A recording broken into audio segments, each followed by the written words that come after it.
आपण भोट समय रे जहा पाखरे आंठई थिले जाय कि तांकू मागो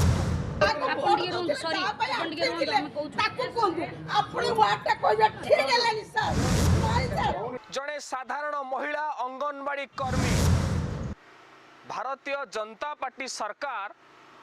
महिला बंधन अधिनियम को नहीं विधानसभा ठारू दिल्ली पर्यंत राजरास्ता रे तुम्बी तोफान करुला। तिखिरी पंचायत सरपंच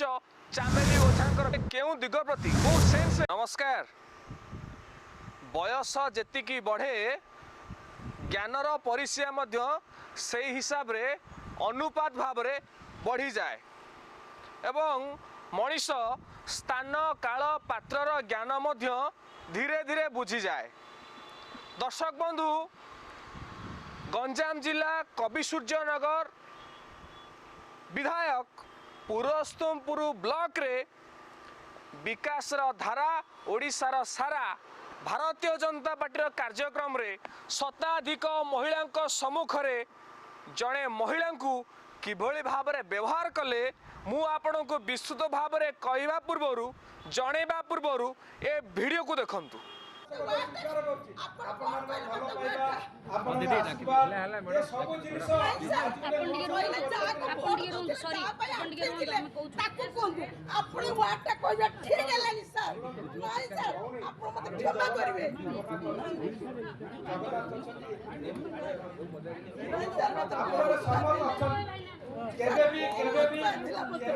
नेगेटिव कथा हम कहनी मु कोन कहली जे एते दिन ताके कहले जे हमर अभियोग थिला जे हम ए जे हमर कोर्ट में अभियोग मु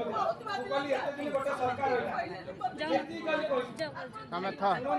कोन माने काई के हमर दीर्घ दिन धरि आमे संग्राम करथु 5G रो मोबाइल आज 4G मोबाइल देछथि हेले 4G आसिला पर 5G अरे सेटा हेले सर हम संग्राम रे हम की चेड झगड़ा ए दोयरा हमको चाही पचरिया दिन धरि एते काम करी टका 10000 केते टका दिन को पाइलु सर हेले भी सर हम काम काई तमे अंदर कहलो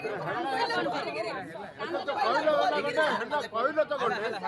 कोन कहियो कि आप कोन कहियो बोर्ड जो बजा आंटे की बोर्ड देछ तांको जाई कहया कथा गिया हेले तुम कहलो ना उत्तर देलो ना उत्तर देलो ना आउ वीडियो देखला परे मु अनुमान करूची जे सारा ओडिशार दर्शक मानक मध्यरे विशेषकर महिला मानक मध्यरे रक्त गरम हो पड़ुथुव किभली भाव में जड़े महिला शताधिक महिला सम्मुख रे एक कथा कह जाउची जे जहाँ आपण सुनिले आपण भोट समय रे जहाँ पाखरे आंठई थिले जाय कि तांकू मागंतु।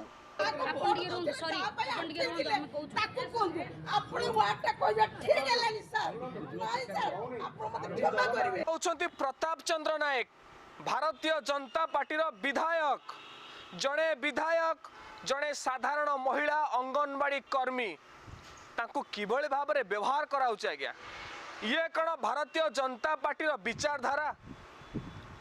ये कौन डबल इंजिन सरकार विचारधारा आपण माने जानिछंती किछि दिन पूर्वरु भारतीय जनता पार्टी सरकार महिला बंधन अधिनियम को नहीं विधानसभा ठारू दिल्ली पर्यंत राजरास्ता रे तुम्बी तोफान करुला किंतु निजे महिला सशक्तिकरण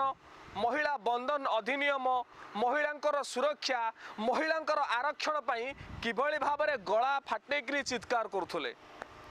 तेबे ए किछि दिन भितर आपण देखिथिबे मु तो ओडिशा बाहर कथा कहूनी आज्ञा ओडिशा भितरे महिला मानक प्रति किभली भाव रे तांको ऊपर अत्याचार कराउछि महिला मानक किभली भाव रे सशक्तिकरण आडकू सरकार को द्वारा प्रेरण कराउछि। आपण माने जानिछंती तिखिरी पंचायत सरपंच चामेली ओझांकर विवाद गोटे महिला सरपंच को किभली भाव में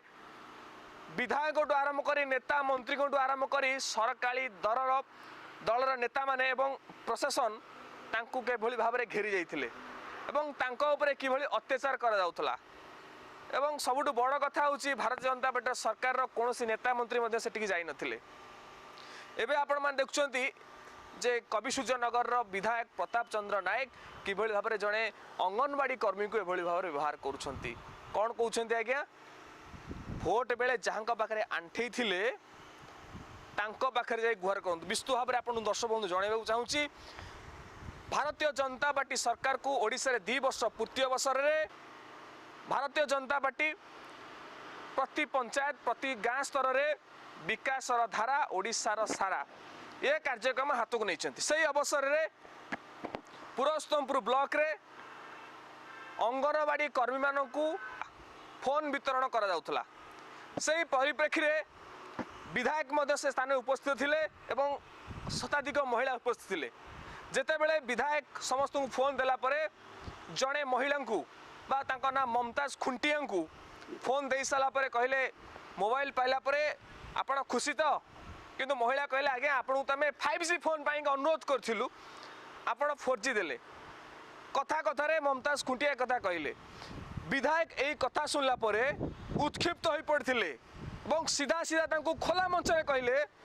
जे आपण भोट जाकु दैथिले जा पाखरे आंठे थिले तांको मागंतु एटा कोन उचित जणे राजनेता जणे नेतांकर एभली बयान ये सभ्य समाज रे कोन ग्रहणीय आज्ञा सेटे अन्य किसी उत्तर दे कथा को एड़े दे पारथांते नचेत प्रतिश्रुति मध्य दे पारथांते किंतु ये किभली भाबरे मानसिकता या कोन ग्रहणीय मु अनुरोध करिवि सारा ओडिशार जते अंगनवाड़ी कर्मी अछंती तुरंत या उपरे किसी पदक्षेप नियंतु एवं सारा ओडिशार महिला माने या ए घटना उपरे निश्चित विचार करिवार आवश्यकता रही एभली मंतव्य प्रताप चंद्र नायक गोटे खोला मंच रे देबा से केउ दिग प्रति कौ सेन्स रे कहले एवं यह कही से साधारण जनता मानकू कौन जनइबाकू चाहती केउ वार्ता देबाकू चाहती या उपरे कौन रही आपण मानकर मतामत निश्चय कमेंट रे जणेबे। जय जगन्नाथ।